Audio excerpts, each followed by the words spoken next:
ਅਗਲੀ ਖਬਰ ਦੇ ਵੱਲ ਵਧੀਏ ਸ਼ਰਮਾ ਜੀ, ਤੇ ਆਪਾਂ ਗੱਲ ਕਰੀਏ ਪੰਜਾਬ ਦੇ ਵਿੱਚ ਮਾਨ ਸਾਹਿਬ ਦੀ ਸਰਕਾਰ ਦੀ ਬਹੁਤ ਵੱਡੇ ਫਤਵੇ ਦੇ ਨਾਲ ਲੋਕਾਂ ਨੇ ਮਾਨ ਸਾਹਿਬ ਨੂੰ ਜਿਤਾਇਆ 92 ਐਮਐਲਏ। ਸ਼ਾਇਦ ਮੈਂ ਤਾਂ ਜਦੋਂ ਦਾ ਇਹ ਚੀਜ਼ਾਂ ਪੜ੍ਹਦੇ ਵੇਖ ਰਿਹਾ ਦੂਜੀ ਕੁ ਵਾਰ ਹੀ ਹੈ। ਪਹਿਲਾਂ ਇੱਕ ਵਾਰੀ ਅਕਾਲੀ ਭਾਜਪਾ ਗੱਠਜੋੜ ਨੂੰ ਇਹ ਸੀਟਾਂ ਮਿਲੀਆਂ ਸਨ, ਸ਼ਾਇਦ 97 ਦੇ ਵਿੱਚ 93 ਮਿਲੀਆਂ ਸਨ ਉਹਨਾਂ ਨੂੰ ਦੋਨਾਂ ਨੂੰ, ਤੇ ਇਹਨਾਂ ਨੂੰ 92 ਮਿਲੀਆਂ, 90 ਤੋਂ ਉੱਤੇ ਸੀਟਾਂ ਦਾ ਫਤਵਾ। ਸਾਲ ਭਰ ਬਹੁਤ ਕੁਛ ਹੋਇਆ, ਬਹੁਤ ਉਤਰਾਅ ਚੜ੍ਹਾਅ ਆਏ।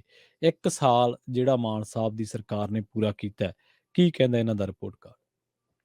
ਰਵੀ ਜੀ ਦੇਖੋ, ਜਿਸ ਤੱਕ ਤਾਂ ਹੈ ਕਿ ਲੋਕਾਂ ਨੂੰ ਸਹੂਲਤ ਚਾਹੇ ਬਿਜਲੀ ਦੀ ਹੈ, ਚਾਹੇ ਉਹ ਪਾਣੀ ਵਾਲਾ ਮਸਲਾ ਹੈ, ਚਾਹੇ ਉਹ ਮੁਫਤ ਬਿਜਲੀ ਦੇਣ ਦੀ ਗੱਲ ਹੋਵੇ, ਚਾਹੇ ਉਹ ਮੁਹੱਲਾ ਕਲੀਨਿਕਾਂ ਦੀ ਗੱਲ ਹੋਵੇ, ਚਾਹੇ ਸਿਹਤ ਦੀ ਗੱਲ ਹੋਵੇ, ਚਾਹੇ ਸਕੂਲਾਂ ਦੀ ਗੱਲ ਹੋਵੇ, ਉਹ 'ਚ ਦੰਗਿਆਂ ਦੇ ਰੂਪ ਦੇ ਵਿੱਚ ਵੀ ਤੇ ਕੁਛ ਨਾ ਕੁਛ ਧਰਾਤਲ ਤੇ ਵੀ ਹੁੰਦਾ ਨਜ਼ਰ ਆਇਆ ਲੋਕਾਂ ਨੂੰ। ਖਾਸ ਕਰ ਬਿਜਲੀ ਵਾਲੀ ਰਾਹਤ ਤੋਂ ਲੋਕ ਮਤਲਬ ਕਿ ਖਾਸਾ ਇਹ ਮਹਿਸੂਸ ਕਰੇ। ਵੱਖਰੀ ਗੱਲ ਹੈ ਕਿ ਅਜੇ ਬਿਜਲੀ 24 ਘੰਟੇ ਨਹੀਂ ਮਿਲਦੀ, ਪੂਰੀ ਨਹੀਂ ਮਿਲਦੀ, ਔਰ ਬਿਜਲੀ ਅਸਲੀ ਪ੍ਰੀਖਿਆ ਦੀ ਘੜੀ ਤਾਂ ਹੁਣ ਗਰਮੀਆਂ 'ਚ ਸ਼ੁਰੂ ਹੋਣੀ, ਪਰ ਫਿਰ ਵੀ ਲੋਕਾਂ ਨੂੰ ਲੱਗਦਾ ਕਿ ਸਰਕਾਰ ਨੇ ਇੱਕ ਵੱਡੇ ਵਾਅਦੇ ਆਪਣੇ ਪੂਰੇ ਕੀਤੇ ਨੇ। ਜੇਕਰ ਮੈਂ ਸਰਕਾਰੀ ਦਾਅਵਿਆਂ ਤੇ ਜਾਵਾਂ, ਅੱਜ ਪੰਜਾਬ ਦੇ ਸਾਰੀਆਂ ਅਖਬਾਰਾਂ, ਹੋਰ ਸੂਬਿਆਂ ਦੀਆਂ ਅਖਬਾਰਾਂ, ਟੀਵੀ ਚੈਨਲ ਇਸ਼ਤਿਹਾਰ ਨਾਲ ਭਰੇ ਹੋਏ ਨੇ। ਇੱਕ ਸਾਲ ਪੰਜਾਬ ਦੇ ਨਾਲ ਕਹਿੰਦੇ ਜੀ 26,797 ਅਸੀਂ ਨਵੀਆਂ ਨੌਕਰੀਆਂ ਦੇਤੀਆਂ, 90% ਪਰਿਵਾਰਾਂ ਨੂੰ ਬਿਜਲੀ ਜ਼ੀਰੋ ਦੇਤੀ, 14 ਲੱਖ ਕਿਸਾਨਾਂ ਨੂੰ ਮੁਫਤ ਬਿਜਲੀ ਦਾ ਫਾਇਦਾ ਦੇਤਾ, 500 ਆਮ ਆਦਮੀ ਕਲੀਨਿਕ ਖੋਲਤੇ, 142 ਹੋਰ ਖੋਲ ਦੇਣੇ ਆ, 117 ਸਕੂਲ ਆਫ ਐਮੀਨੈਂਸ ਬਣਾਤੇ, 200 ਕਰੋੜ ਰੁਪਇਆ ਲਾਤਾ, ਗੰਨੇ ਦੀ ਸਰਵਉੱਚ ਕੀਮਤ ਦੇਤੀ, ਕੋਈ ਬਕਾਇਆ ਨਹੀਂ ਬਚਿਆ ਸਾਡੇ ਕੋਲ। ਕਹਿੰਦੇ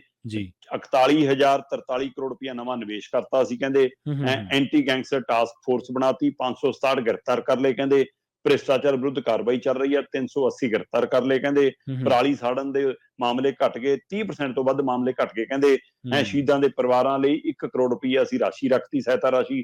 ਕਪੂਰਥਲਾ ਤੇ ਹੁਸ਼ਿਆਰਪੁਰ ਦੇ ਵਿੱਚ ਅਸੀਂ ਨਵੇਂ ਮੈਡੀਕਲ ਕਾਲਜ ਖੋਲਣ ਜਾ ਰਹੇ ਹਾਂ। ਭਗਵੰਤ ਮਾਨ ਦੀ ਆਦਮਕਦ ਫੋਟੋ ਲਾਈ ਆ ਤੇ ਆ ਇਸ਼ਤਿਹਾਰ ਜਾਰੀ ਆ ਜੀ। ਹੁਣ ਆਹ ਰਿਪੋਰਟ ਕਾਰਡ ਤਾਂ 100 ਦੇ ਵਿੱਚੋਂ 101 ਨੰਬਰ ਦਿੰਦਾ। 1 ਨੰਬਰ ਸਫਾਈ ਦਾ ਵੀ ਹੈ ਕਿ ਬੜੀ ਸਫਾਈ ਨਾਲ ਆਪਣੀ ਗੱਲ ਕਹਿ ਕੇ ਪੇਸ਼ ਕੀਤੀ ਗਈ ਆ ਜੀ। ਜਦੋਂ ਮੈਂ ਇਸ ਨੂੰ ਦੂਏ ਪਾਸੇ ਰੱਖ ਕੇ ਤੋਲਦਾ ਤਦ ਬਿਲਕੁਲ ਪ੍ਰਵੀਨ ਜੀ, ਜੇਕਰ ਮੈਂ ਕੱਲੇ ਪਹਿਲੂ ਤੇ ਆਵਾਂ, ਜੇ ਮੈਂ ਸਿੱਖਿਆ ਤੇ ਆਵਾਂ ਜੀ, ਪਹਿਲੀ ਵਾਰ ਹੋਇਆ ਕਿ ਪ੍ਰਿੰਸੀਪਲਾਂ ਨੂੰ ਟ੍ਰੇਨਿੰਗ ਲਈ ਭੇਜਿਆ ਗਿਆ, ਹੈ ਨਾ। 20 ਕਰੋੜ ਰੁਪਏ ਦਾ ਬਜਟ ਰੱਖਿਆ ਗਿਆ, 117 ਸਕੂਲ ਆਫ ਐਮੀਨੈਂਸ ਦੀ ਸ਼ੁਰੂਆਤ ਦਾ ਦਾਅਵਾ ਕੀਤਾ ਗਿਆ, ਪਰ 1 ਸਾਲ ਦੇ ਵਿੱਚ ਇੱਕ ਵੀ ਸਕੂਲ ਦੇ ਵਿੱਚ ਕਿਤੇ ਨਵੀਂ ਇੱਟ ਨਹੀਂ ਲੱਗੀ। ਇਹ ਮੈਨੂੰ ਨਹੀਂ ਪਤਾ 117 ਸਕੂਲ ਆਫ ਐਮੀਨੈਂਸ ਕਿੱਥੋਂ ਜੰਮ ਪਏ, ਪਰ ਜੰਮ ਪਏ ਜੀ। ਫਿਰ ਉਹ ਤੋਂ ਬਾਅਦ ਮਤਲਬ ਕਿ ਕਹਿੰਦੇ ਜੀ ਇਹ ਨਵਾਂ ਸਿਸਟਮ ਹੈ ਸਾਡਾ ਕਿ ਇੱਕ ਦਿਨ 'ਚ 1 ਲੱਖ ਜਵਾਕਾਂ ਦਾ ਸਰਕਾਰੀ ਸਕੂਲ 'ਚ ਦਾਖਲਾ ਹੋ ਗਿਆ। ਹੋ ਸਕਦਾ ਪਿਛਲੇ ਕਦੇ ਰਿਕਾਰਡ ਹੀ ਨਾ ਪੇਸ਼ ਕਰ ਪਾਏ ਹੁਣ, ਸੋ ਇਹਨਾਂ ਨੂੰ ਰਿਕਾਰਡ ਪੇਸ਼ ਕਰਨਾ ਆਇਆ। ਹਾਂ, ਹੁਣ ਜੋ ਕੁਝ ਬਾਕੀ ਆ ਸਿੱਖਿਆ ਦੇ ਮਾਮਲੇ 'ਚ, ਕਹਿੰਦੇ ਜੀ ਅਜੇ ਵੀ ਪ੍ਰਿੰਸੀਪਲਾਂ ਦੇ ਅਹੁਦੇ, ਮਾਸਟਰਾਂ ਦੇ ਅਹੁਦੇ, ਕੈਡਰ ਕਾਹਨਾ ਖਾਲੀ ਪਿਆ, ਉਹ ਭਰਪਾਈ ਹੋਣੀ ਬਾਕੀ ਹੈ ਨਾ। ਸਕੂਲਾਂ 'ਚ ਅਜੇ ਤੱਕ ਬਾਥਰੂਮ, ਬਿਜਲੀ, ਉਹ ਕਿੰਨੇ ਸਕੂਲਾਂ 'ਚ ਉਹ ਪ੍ਰਬੰਧ ਹੋਣਾ ਬਾਕੀ ਹੈ। ਖੇਡ ਮੈਦਾਨ ਤੱਕ ਨਹੀਂ ਹੈਗੇ, ਉਹ ਪ੍ਰਬੰਧ ਹੋਣਾ ਬਾਕੀ ਹੈ। ਉਹ ਲੰਮੇ ਸਮੇਂ ਤੋਂ ਪਹਿਲੀਆਂ ਸਰਕਾਰਾਂ ਤੋਂ ਉਵੇਂ ਹੀ ਚੱਲਿਆ ਹੁੰਦਾ ਤੇ 5 ਸਾਲ ਤੋਂ ਇਹ ਅਹੁਦੇ ਬੰਦ ਪਏ ਨੇ। 145 ਸਕੂਲ ਨੇ ਜਿਹੜੇ ਉਹ ਦੁਬਾਰਾ ਸ਼ੁਰੂ ਨਹੀਂ ਹੋਏ, ਪਿਛਲੇ 5 ਸਾਲਾਂ ਤੋਂ ਬੰਦ ਪਏ ਨੇ, ਉਹ ਖੁੱਲੇ ਹੀ ਨਹੀਂ ਗਏ ਅਜੇ ਤੱਕ, ਹੈ ਨਾ। ਇਹਦੇ ਪਰ ਵੀ ਫਿਰ ਇਸੇ ਤਰ੍ਹਾਂ ਸਰਕਾਰੀ ਕਾਲਜਾਂ 'ਚ ਵਿਦਿਆਰਥੀਆਂ ਦੀ ਸੰਖਿਆ ਘਟਣਾ, ਉੱਥੇ ਅਧਿਆਪਕਾਂ ਨੂੰ ਪੱਕਿਆਂ ਕਰਨ ਦਾ ਮਾਮਲਾ, ਕਾਫੀ ਕੁਛ ਪਿਆ। ਇਹ ਤਾਂ ਸਿੱਖਿਆ। ਰੁਜ਼ਗਾਰ, ਜਿਹੜੀ ਸਰਕਾਰ ਕਹਿੰਦੀ ਹੈ ਕਿ ਹਾਂ ਅਸੀਂ 26,797 ਨਵੀਆਂ ਨੌਕਰੀਆਂ ਦੇਤੀਆਂ, ਉਹਦੇ ਹਵਾਲੇ ਨਾਲ ਬਿਲਕੁਲ ਜੀ ਇਹ ਉਹਨਾਂ ਦਾ ਦਮ ਹੈ ਕਿ ਅਸੀਂ ਇੰਨੀਆਂ ਨੌਕਰੀਆਂ ਨਵੀਆਂ ਦਿੱਤੀਆਂ, ਇੰਨੇ ਅਸੀਂ ਵਿਭਾਗਾਂ 'ਚ ਵਿਗਿਆਪਨ ਦਿੱਤੇ, ਇੰਨੇ ਇਸ਼ਤਿਹਾਰ ਦਿੱਤੇ, 22,594 ਉਹਦੇ ਦੇ ਇਸ਼ਤਿਹਾਰ ਅਸੀਂ ਕੱਢਿਆ। ਕਹਿੰਦੇ ਜੀ, ਹੈ ਨਾ, 231 ਕਰੋੜ ਦਾ ਬਜਟ ਰੱਖਿਆ, 36,000 ਕੱਚੇ ਮੁਲਾਜ਼ਮਾਂ ਨੂੰ ਪੱਕਾ ਕਰਤਾ, ਹੈ ਨਾ। ਇਹ ਸਾਰਾ ਉਹਨਾਂ ਨੇ ਹਿਸਾਬ ਕਿਤਾਬ ਦਿੱਤਾ। ਇਹ ਵੱਖਰੀ ਗੱਲ ਹੈ ਕਿ ਕਿੰਨਿਆਂ ਨੂੰ ਅਜੇ ਤੱਕ ਨਿਯੁਕਤੀ ਪੱਤਰ ਮਿਲਣੇ, ਪਰ ਉਹਨਾਂ ਨੂੰ ਅਜੇ ਤੱਕ ਇਹ ਨਹੀਂ ਮਿਲਿਆ ਕਿ ਉਹਨਾਂ ਸਟੇਸ਼ਨ ਕਿਹੜਾ ਜੀ, ਸਟੇਸ਼ਨ ਦੇਣਾ ਭੁੱਲ ਗਈ ਸਰਕਾਰ। ਹਾਂ, ਅਜੇ ਵੀ ਮਾਸਟਰ ਕੈਡਰ ਦੇ 4161 ਅਧਿਆਪਕਾਂ ਨੂੰ ਜੁਆਇਨਿੰਗ ਲੈਟਰ ਨਹੀਂ ਮਿਲੇ, ਹੈ ਨਾ। ਪਨ ਬੱਸ ਦੇ 1373 ਡਰਾਈਵਰ ਕੰਡਕਟਰ ਅਜੇ ਪੱਕੇ ਨਹੀਂ ਹੋਏ ਜੀ, ਉੱਥੇ ਭਰਤੀ ਦੀ ਅਜੇ ਲੋੜ ਹੈ ਨਾ। ਇਸੇ ਤਰ੍ਹਾਂ ਬੇਰੁਜ਼ਗਾਰਾਂ ਨੂੰ 5,000 ਰੁਪਏ ਭੱਤਾ ਦੇਣਾ ਸੀ, ਅਜੇ ਭੱਤਾ ਮਿਲਣਾ ਨਹੀਂ ਸ਼ੁਰੂ ਹੋਇਆ। ਦੂਸਰੇ ਪਾਸੇ ਨਸ਼ਾ, ਕਹਿੰਦੇ ਬਿਲਕੁਲ ਜੀ, ਪੁਲਿਸ ਨੇ 1540 ਬੜੇ ਨਸ਼ਾ ਤਸਕਰਾਂ ਸਣੇ 11,360 ਤਸਕਰਾਂ ਨੂੰ ਕਹਿੰਦੇ ਫੜ ਲਿਆ ਜੀ। ਸਰਕਾਰ ਦਮ ਭਰਦੀ ਹੈ, ਇਹਨਾਂ ਫੜ ਲਿਆ। ਸੋ ਇਹ ਰਿਕਾਰਡ 'ਚ ਬੋਲਦਾ ਹੁਣ ਇਹ ਕਿੱਡੇ ਕੁ ਬੜੇ ਨੇ, ਕਿੰਨੇ ਕੁ ਬੜੇ ਸਪਲਾਇਰ ਨੇ। ਇਹ ਕੈਪਟਨ ਵਾਲੇ ਦਾਅਵੇ ਨੇ ਜਾਂ ਭਗਵੰਤ ਮਾਨ ਵਾਲੇ ਦਾਅਵਿਆਂ 'ਚ ਕੋਈ ਫਰਕ ਹੈ? ਇਹ ਤਾਂ ਹੁਣ ਸਿਸਟਮ ਨੂੰ ਪਤਾ ਹੋਣਾ, ਪਰ ਇਹ ਦਾਅਵਾ ਸਰਕਾਰੀ ਦਾਅਵਾ ਹੈ ਨਾ। ਜਦੋਂ ਕਿ ਨਸ਼ਾ ਨਾ ਪੰਜਾਬ 'ਚ ਖਤਮ ਹੋਇਆ, ਨਸ਼ੇ ਦੇ ਕਰੀਬ 250 ਮੌਤਾਂ ਪੰਜਾਬ 'ਚ ਹੋ ਚੁੱਕੀਆਂ ਨੇ। ਲਗਾਤਾਰ 30 ਦਿਨ ਇਹ ਖਬਰ ਆ ਜਾਂਦੀ ਹੈ ਕਿ ਹਾਂ ਭਾਈ ਮਤਲਬ ਓਵਰਡੋਜ਼ ਨਾਲ ਜਾਂ ਚਿੱਟੇ ਨਾਲ ਜਾਂ ਇਹਦੇ ਨਾਲ ਮੌਤ ਹੋ ਰਹੀ ਹੈ। ਸੋ ਇਹ ਸਾਰਾ ਕੁਛ ਅਜੇ ਨਹੀਂ ਰੁਕ ਰਿਹਾ। ਖੇਪ ਵੱਡੀਆਂ ਫੜਾਉਣ ਦੇ ਚਾਹੇ ਦਾਅਵੇ ਹੁੰਦੇ ਨੇ, ਤੱਥ ਹੁੰਦੇ ਨੇ, ਇਹਦਾ ਮਤਲਬ ਖੇਪ ਆ ਵੀ ਰਹੀ ਹੈ। ਸੋ ਇਹ ਨਸ਼ੇ ਵਾਲਾ ਵੀ ਇੱਕ ਵੱਡਾ ਸਵਾਲ ਖੜਾ ਹੈ। ਲਾਅ ਐਂਡ ਆਰਡਰ ਨੂੰ ਲੈ ਕੇ ਸਰਕਾਰ ਬੁਰੀ ਤਰ੍ਹਾਂ ਘਿਰੀ, ਚਾਹੇ ਉਹ ਬਾਹਰ ਹੋਵੇ ਤੇ ਚਾਹੇ ਅੰਦਰ ਹੋਵੇ, ਚਾਹੇ ਉਹ ਥਾਣਿਆਂ ਦੇ ਬਾਹਰ ਪ੍ਰਦਰਸ਼ਨ ਹੋਵੇ ਤੇ ਚਾਹੇ ਜੇਲ੍ਹਾਂ ਦੇ ਅੰਦਰ ਕਤਲ ਹੋਵੇ, ਹੈ ਨਾ, ਚਾਹੇ ਪੰਜਾਬ 'ਚ ਕਤਲੋਗਾਰਤ ਹੋਵੇ, ਚਾਹੇ ਮਾਰਕਟਾਈ ਹੋਵੇ, ਚਾਹੇ ਗੈਂਗਸਟਰ ਬਾਹਰ ਹੋਵੇ, ਚਾਹੇ ਜੇਲ੍ਹਾਂ ਦੇ ਅੰਦਰੋਂ ਇੰਟਰਵਿਊਆਂ ਹੋਣ, ਹੈ, ਤੇ ਚਾਹੇ ਗੈਂਗਸਟਰ ਦੇ ਆਪਣੇ ਆਪ ਨੂੰ ਦੇਸ਼ ਭਗਤ ਵੀ ਕਹਿਣ ਲੱਗ ਜਾਣ।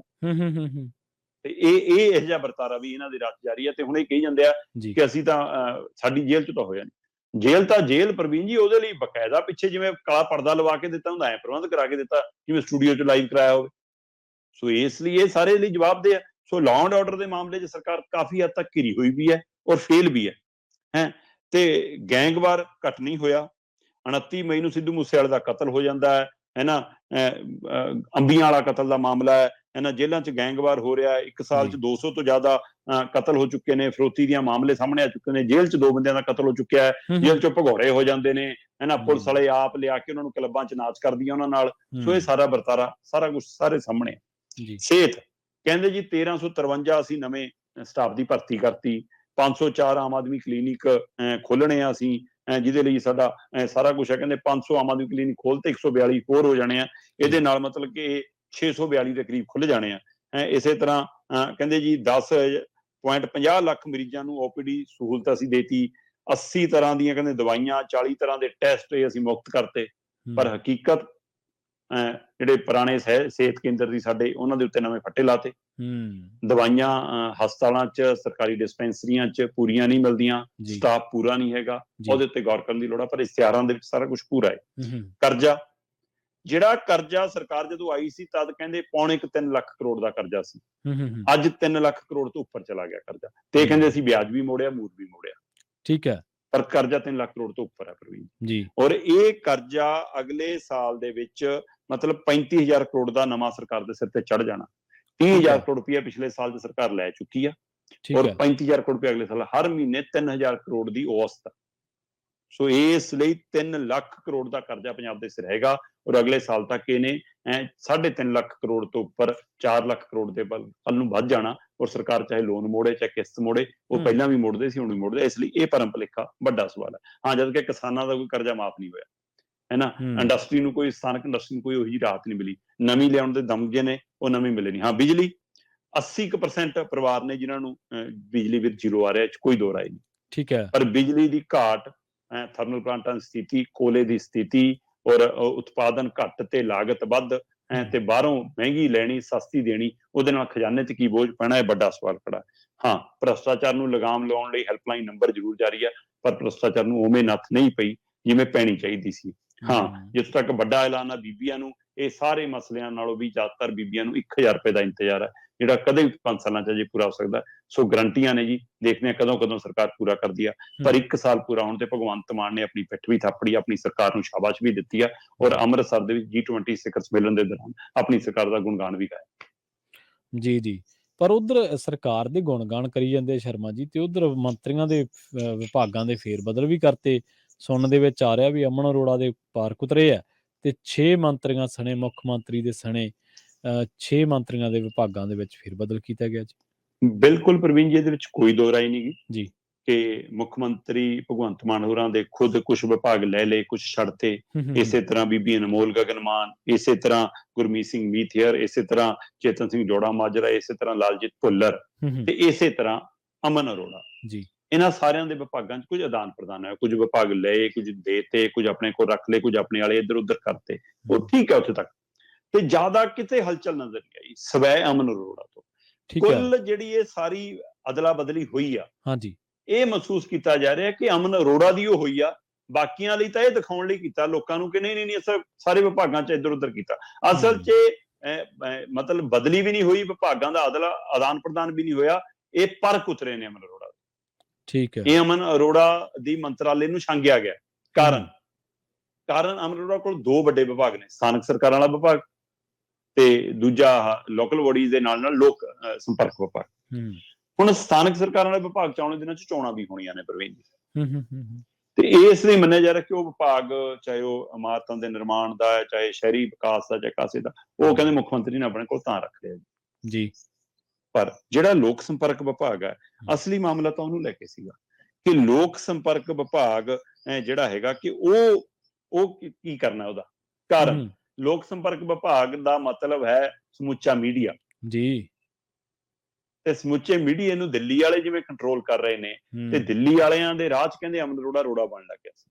ਅਮਨ ਅਰੋੜਾ ਆਪਣੀ ਤਕਨੀਕ ਨਾਲ, ਆਪਣੇ ਹਿਸਾਬ ਨਾਲ ਕੁਝ ਫੈਸਲੇ ਕਰਨ ਲੱਗ ਗਿਆ ਸੀ। ਸੋ ਕੁਝ ਕਹਿੰਦੇ ਕਿ ਉਹ ਆਪਣੇ ਪੰਜਾਬ ਦੇ ਹਿੱਤਾਂ ਨੂੰ ਧਿਆਨ 'ਚ ਰੱਖ ਕੇ ਕੁਝ ਉਹ ਆਪਣੀ ਆਮ ਆਦਮੀ ਪਾਰਟੀ ਦੀ ਜਿਹੜੀ ਪਾਲਿਸੀ ਆ, ਉਹ ਤੋਂ, ਉਸ ਪਾਰਟੀ ਦੀ ਲਾਈਨ ਤੋਂ ਹਟ ਕੇ ਕਹਿੰਦੇ ਕੁਝ ਕਰਨ ਲੱਗਿਆ ਸੀ, ਜਿਹੜਾ ਦਿੱਲੀ ਨੂੰ ਪਸੰਦ ਨਹੀਂ ਸੀ। ਸੋ ਇਹ ਦਿੱਲੀ ਦੇ ਹੁਕਮਾਂ ਤੇ ਕਹਿੰਦੇ ਫਿਰ ਭਗਵੰਤ ਮਾਨ ਨੇ ਸਹੀ ਪਾਈ ਹੈ, ਤੇ ਭਗਵੰਤ ਮਾਨ ਲਈ ਇਹ ਮਜਬੂਰੀ ਬਣਿਆ, ਫਿਰ ਇਸ ਲਈ ਕਹਿੰਦੇ ਅਮਨ ਅਰੋੜਾ ਛੰਗਿਆ ਗਿਆ। ਇਹ ਚਰਚਾ ਖੂਬ ਨੇ। ਜੀ।